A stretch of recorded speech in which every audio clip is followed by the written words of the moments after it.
এবার আমেরিকা থেকে উড়াল দিয়ে বাংলাদেশে আসছে এক বাজপাখি গোলকিপার।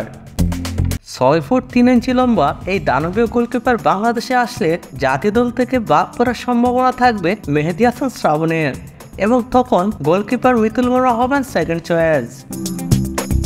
হামজা সামির তপবর্মন যদি বল খাতে ব্যর্থ হয় তাহলেও চিন্তার কোনো কারণ নেই, কারণ বাংলাদেশের গোলপোস্টের নিচে আছেন একজন আন্তর্জাতিক মানের শর্ট স্টপার যার নাম সাইফ কেরাওয়ালা।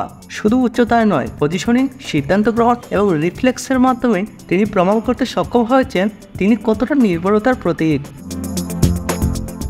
তার ফুটবল যাত্রা শুরু হয়েছিল ইস্টসাইড এফসি থেকে, যা পরে নিয়ে যায় তাকে MLS কাপ, সিয়াটল সাউন্ডার্সের একাডেমি ও সাউন্ডার্স 2-এর মতো প্রতিযোগিতামূলক প্ল্যাটফর্মে।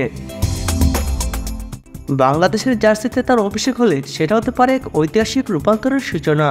যে সকল যোগ্যতার কারণে তিনি এই মুহূর্তে বাংলাদেশ দলের জন্য অটো চয়েস, সেই সকল যোগ্যতার কথা বলতে গেলে প্রথমেই বলতে হবে দৈহিক উচ্চতা ও উপস্থিতি। 6 ফুট 3 ইঞ্চি উচ্চতা একজন গোলকিপারের জন্য আদর্শ। কর্নার, ফ্রিকিক এবং ক্রস প্রতিরোধে বিশেষ সুবিধা রয়েছে। পরে বলতে হবে বিশ্ববিদ্যালয় পর্যায়ে ম্যাচ অভিজ্ঞতা। ওয়াশিংটন হাস্কিস দলে 34টি ম্যাচ খেলেছেন তিনি।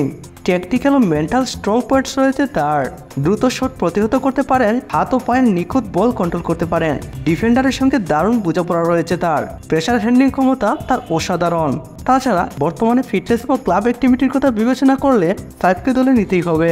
অবশেষে বলতে হবে তিনি বাংলাদেশি বংশোদ্ভূত।